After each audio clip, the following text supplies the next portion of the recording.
Good morning. Happy Wednesday. Happy Wednesday. Today is Wednesday, the 6th of April. It's cold, wet, and rainy. Is it cold? Well, it's overcast and rainy in Nashville. But I don't think it's cold, though. I should know because I just finished running. No, it was warm. It was warm. So anyway, I wonder what the weather's like where you actually, we did this on a Zoom yesterday, and I realized I've never done it on the show, and I thought it was pretty interesting.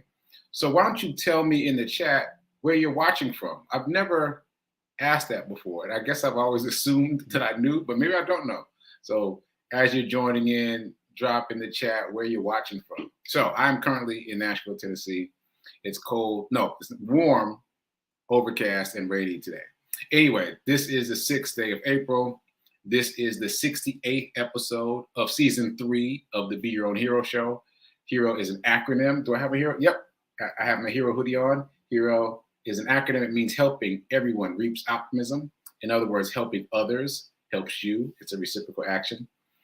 And I'm your host. I'm Sekouwrites. I am an author, journalist, jewelry maker, professional creative. I call myself to kind of encapsulate all those many different things that I do.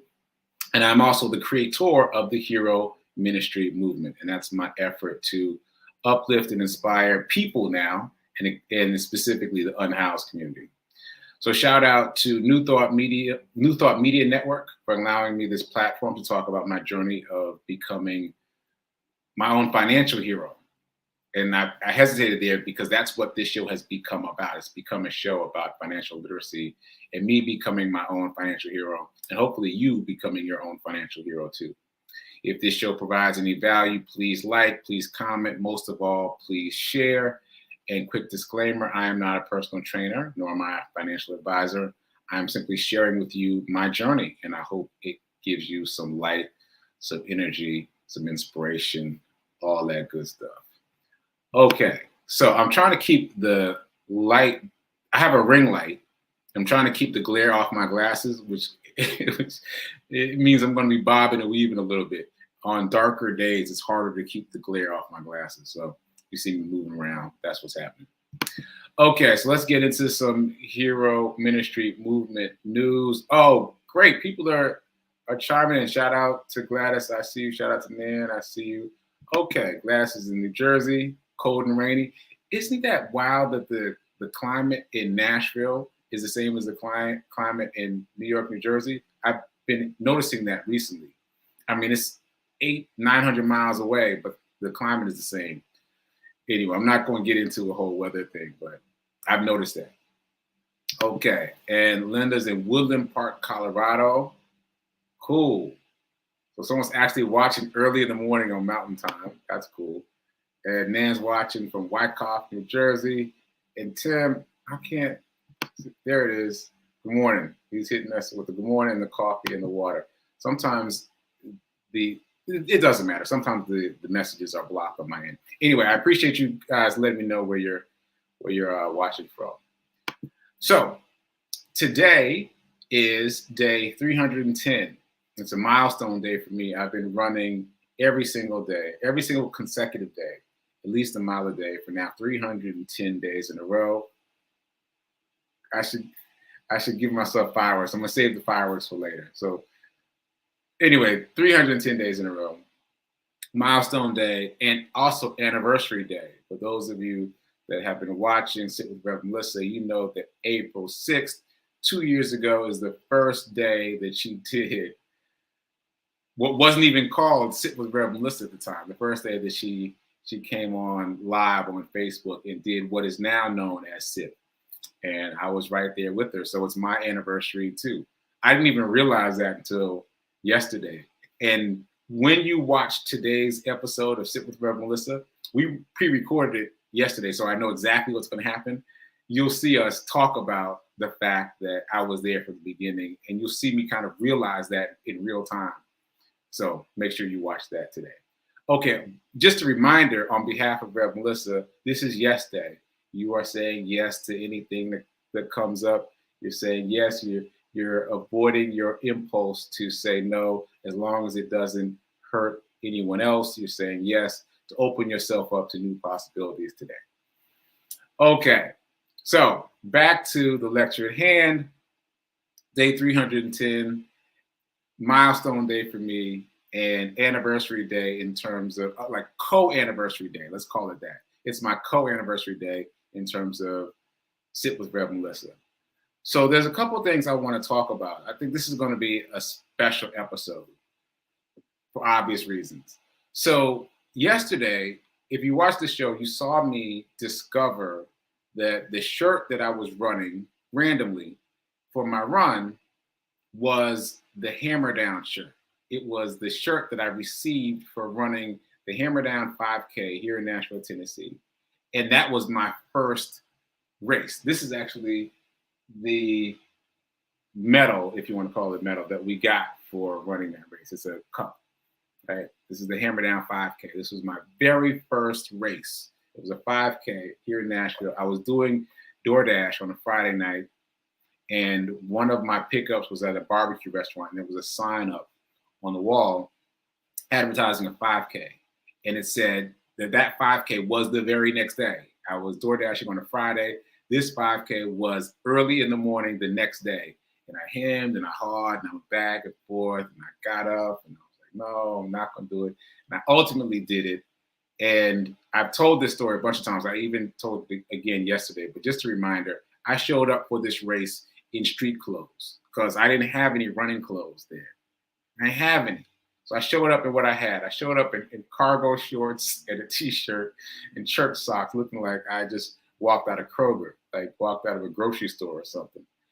So much so that the volunteers who were there helping runners didn't even approach me as they approached the runners because they assumed that I was there for some other reason. So anyway, I was intimidated, but I did it anyway. And that was my FFT, as named by Brene Brown. You've heard Rev Mel talk about this a lot.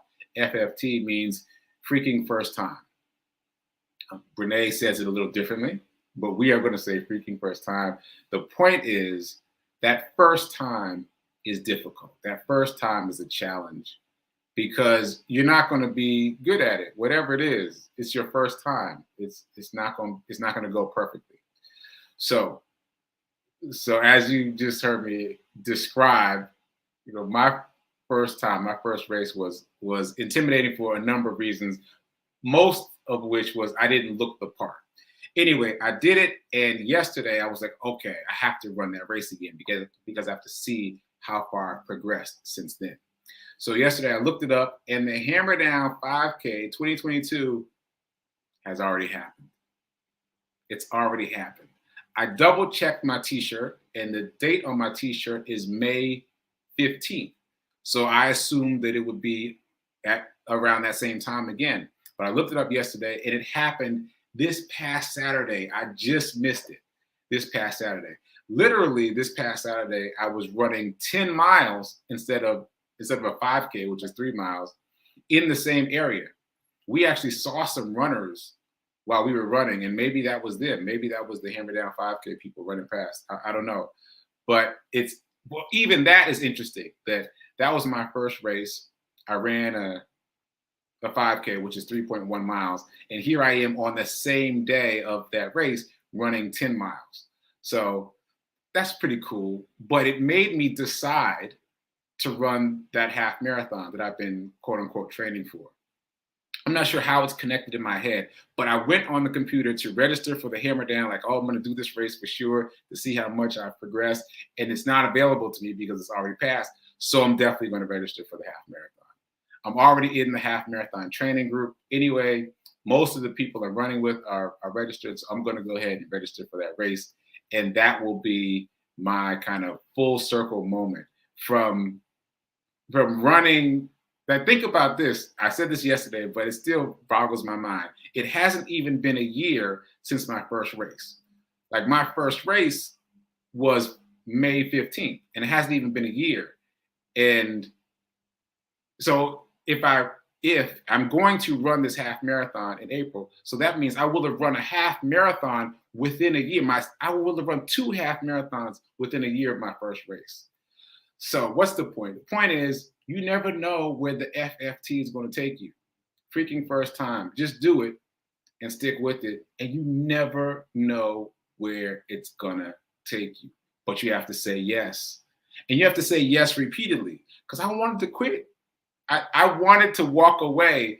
Matter of fact, I'll tell you this quick story about the hammer down. When I showed up in my street clothes and I walked up there and I finally got registered, I finally let them know that I was there to register.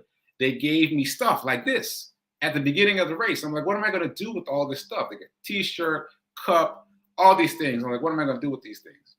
And I saw that someone else was taking them back to his car. And I was like, yeah, I'm going to do that. But when I got back to the car, I was like, ooh, I could just drive off. I'm not going to lie. I thought about it because I was so intimidated by everybody being in all their race garb. And I was like, I could just leave. But anyway, I did go back. And obviously, I started a whole journey there. So that's one FFT I wanted to talk about. I've got two more. I'm going to try to get these in quickly before I talk about some other things. So the pull quote is, you never know where saying yes will take you. You've got to be bold enough to say yes. So Friday night, I see a poster for a 5K the next morning, and I went. I said yes. And then I got there, and everyone else was in run clothes, and I still said yes. And I went through with it, and saying yes got me all the way through, and I actually did fairly decently in terms of my run time. I was 6th place for my group. Not bad for my very first race. Okay, next FFT. Next FFT is also related to running, and then I'll come back to my Sit with Rev Melissa FFT. So my second FFT for Yes Day, as declared by Reverend Melissa, was joining Black Men Run. Like, I'd never heard of this group before, and I only noticed it, I'm sure, because now I was running. At that point, I started running, and you know how it is. The reticular activating system pays more attention to the things that you're interested in. That's just the way that works, right? So I noticed this group on Facebook called Black Men Run, and I saw that they had runs every Saturday. And I noticed it like 2 or 3 times before. I was like, I'm just gonna go. The same way I went to the Hammer Down race. I'm just gonna go. You know, I just showed up. I didn't sign up. I didn't ask for permission. I just showed up. And the guys were like, who are you? I'm like, I'm Sekou. And they were like, we have another one, which is a whole sidebar. There's 2 Sekous in this group. But that's a whole other sidebar. I'm not used to that happening. Anyway, so I showed up, and that first day, they asked me what my pace was. I didn't know what that meant. And I was like, but I've been running, so it should be fine. I expected to do well. And I did not. I did not do well. I remember the first couple blocks was cool. We were like all running together. I did not understand yet at that time that they were just warming up those first couple blocks. So we just, running together. I was like, yeah, this is not bad. Man, we turned the corner onto Broadway in downtown Nashville, and I was the last one to turn the corner. I turned the corner, and they were just gone. I was like, where'd they go? And they were like dots in the distance. That was the first thing. And then I couldn't even finish the run. Oh, I'm going to tell you this other embarrassing story. So there was a guy who assigned himself the task of keeping an eye on me. So he would, he was way up ahead of me, one of those dots in the distance. But every once in a while, I would see him looking out. And he'd put his thumb up. Okay. And then he would run some more. And then a few blocks later, he'd look out and check on me, right? So what I would do, listen to this. What I would do is I would run on a sidewalk. And when there was a vehicle that blocked his view of me, I would stop. And I would put my hands on my knees and just rest. And I would stay behind that vehicle for as long as possible. And I would come jogging out from behind the vehicle like I'd been running the whole time. I did that all the way down Broadway. And then finally he turned a corner off Broadway, and I was like, that's it. I sat on the steps of a bank. I remember I sat on the steps of a Regions Bank on West End, and I just sat there, and I was like, I'm not going to be able to make it. And so what I did is I made my way back. I jogged back to the finish line. And these guys were so fast, they were already at the finish line, even though I didn't even finish the loop. I came straight back to the finish line, and they were already there, except for the guy who was waiting on me because he was still looking for me. So it was an FFT again. And it was, it was not the best. It was not the best. But I stuck with it though. I stuck with it. I came back the next Saturday, even though I was still embarrassed about the last Saturday. I came back, and I came back again, and I came back again. And through them, I learned about run streaks, which I'd never heard of before.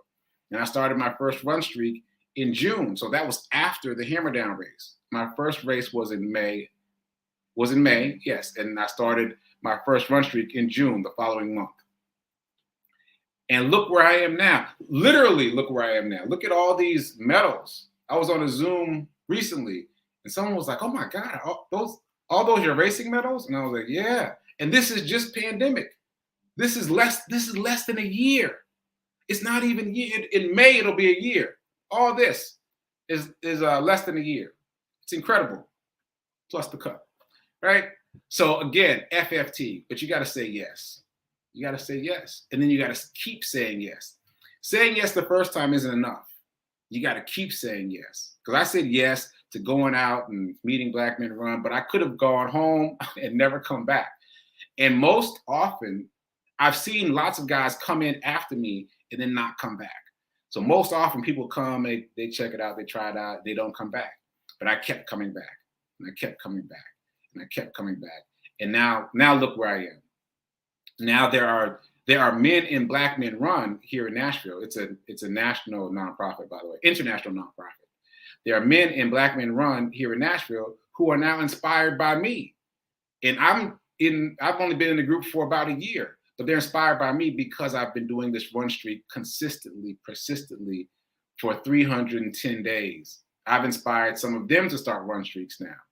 So again, it all started with saying yes. It all started with taking another FFT. Now, my third FFT, the one that is most relevant to today, is Sit with Rev Melissa. Okay, so before we even knew what a producer was, I was producing Rev Melissa. So, and let me explain this, because maybe you don't even know what a producer was, because it don't feel ashamed, because I didn't either. So in the beginning, I was the one who convinced Reverend Melissa to go on Facebook and say something, right? And I watched it as she did it. And then as soon as it was over, we got on the phone and we talked about it. And I was like, okay, so you could do this, you could do this, you could do that, you could do this. And I'm able to do that because I have worked for some celebrities, and I've learned some things being behind the scenes with celebrities, things that they do, things that they're told to do that I could pass on to her. So I passed those things on to her, and she was like, got it, done. And she moved on to do those things. And so that's producing. I didn't know that it was called producing at the time, but that's what I was doing. And then when she was invited to be a part of New Thought Media Network, she brought me along with her. Like I was her plus one as her producer, because when she joined the network, they were telling her to do these kinds of things for herself. And she was like, oh, I got a guy. I got a guy that does that for me. I need that. And they're like, yeah, you need that. She's like, yeah, I got that already. Let me bring him along. So she brought me along to New Thought Media Network. And then gradually we became aware of the fact that it's called being a producer. And specifically, it's called being a live stream producer, because this is a live stream. We're using the platform of StreamYard in this moment, but you can live stream on Facebook, YouTube, Zoom, all the different things that have emerged and gotten big during the pandemic. Live stream has become a huge thing, right? And I was very early in because I was producing Rev Melissa on Facebook and then producing her very early on New Thought Media Network. And so I learned how to produce, how to be a live stream producer in real time before I even knew to call it being a live stream producer. So why is that important?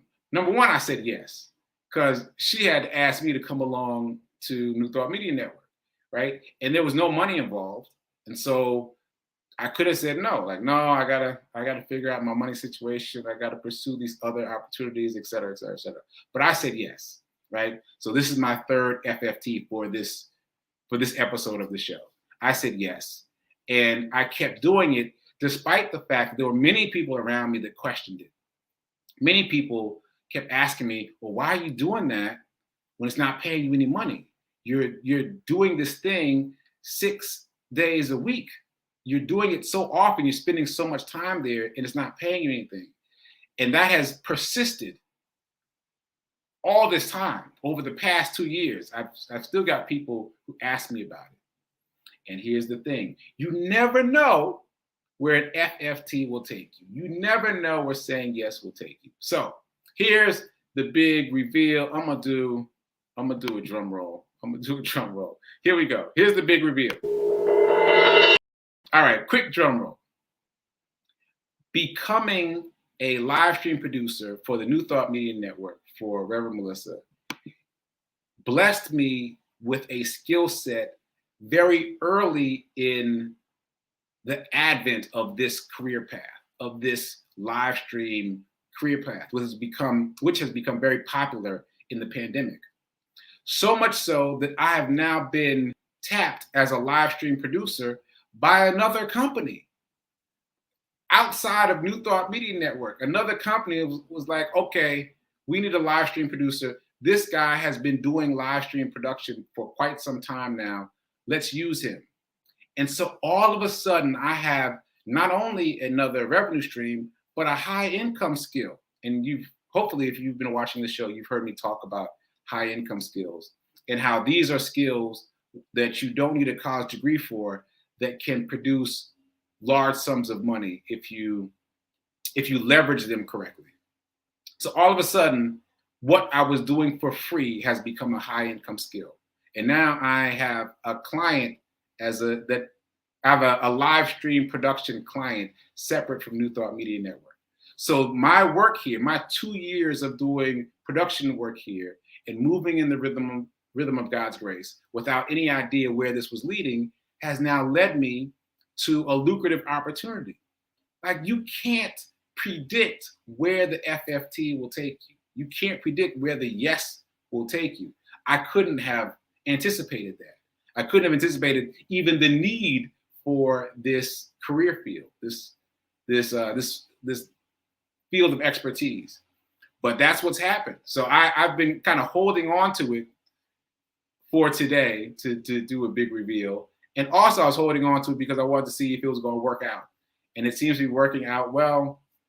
Again, I'm working with another company now as a live stream producer. I'm still producing here. But those days when I was like pre-recording like every show for a week, those are the early days of me trying to get the feel of how to live stream produce for another client at the same time as I was doing this.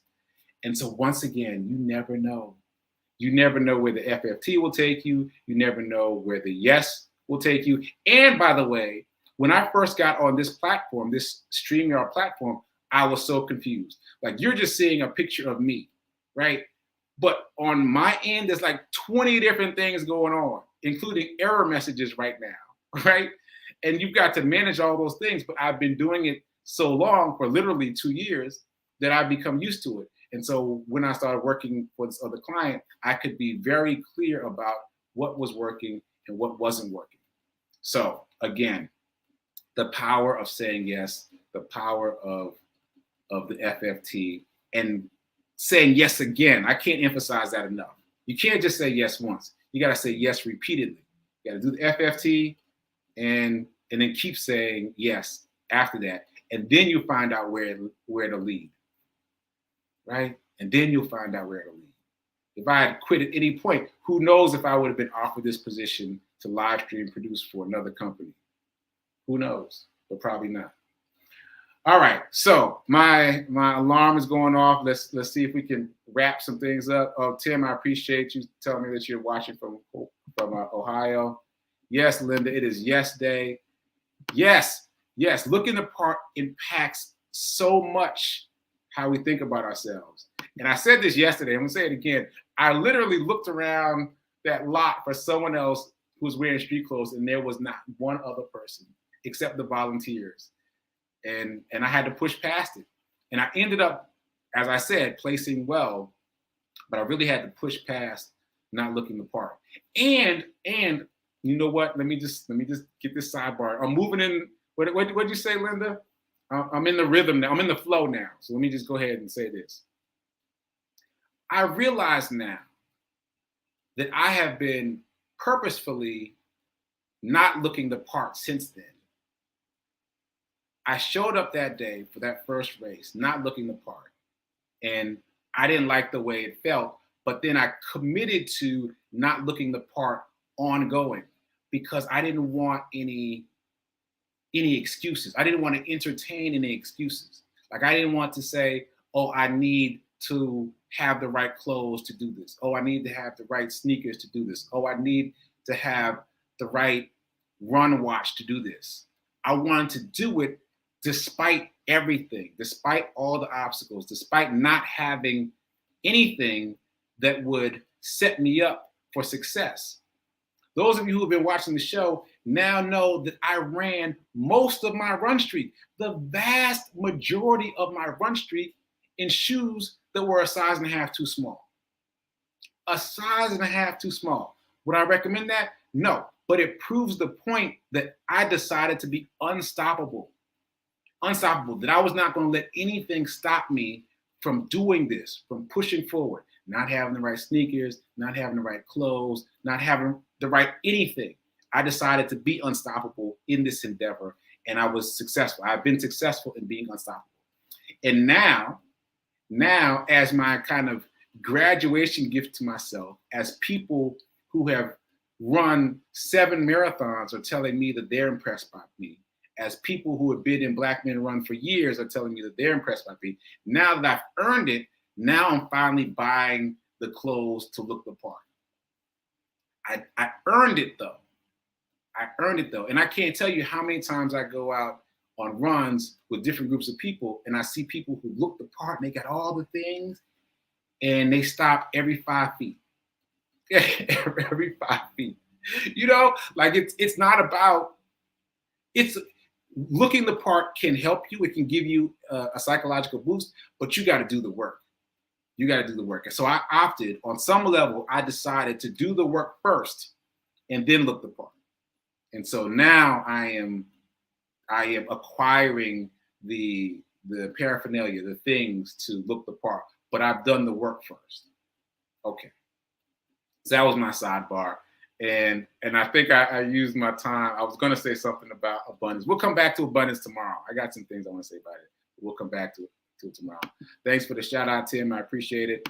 Yeah, man, very cool how it all developed, especially because so many people asked me why I'm doing this for free, that it started to kind of gnaw at me a little bit. But I just kept saying, I am moving in the rhythm of God's grace. I'm moving in the rhythm of God's grace. I'm moving in the rhythm of God's grace. And it has all worked out. And by the way, in terms of salary, I got to look at my notes. I'm being paid at the rate of an aerospace engineer. You talk about a high income skill. I'm being paid at the rate of an aerospace engineer for what I do, for the skill set that I just developed in the past 2 years. You can't see that coming. You can't see that coming. You got to say yes to some things in order to find out what moving in the rhythm of God's grace looks like for you. So this is yes day. Say yes to something. Invite the universe to speak to you. Invite the universe to guide you. And as I'm talking, the clouds have lifted. Literally, it was all cloudy today. As I mentioned at the top of the show, it's all cloudy. Now it's all sunny. Birds are singing. All right. I appreciate the cosign, universe. Okay. So I'm going to close out. It's time. Thanks, Karen. It's time for prayer time right now at 10:15. And then it's time for Sit with Rev Melissa. It is pre-recorded, but we had a ball. You don't want to miss this episode. So check us out at 10:30. Sit with Rev Melissa. And then check me out here again tomorrow, where I'll be getting back to abundance and financial literacy. And I've got some things I want to talk about. So check me out here tomorrow. So keep doing. Be a hero. Be your own financial hero. And remember that now is better than perfect in terms of investing. Don't wait till tomorrow. Don't wait till tomorrow. Start today. And as I close out, I didn't do the dice roll, so I'm just going to choose 6. I'm choosing 6. Take $6 out of your checking, move it to your savings. No days off for the dice roll challenge. All right, I'll see you tomorrow. Later.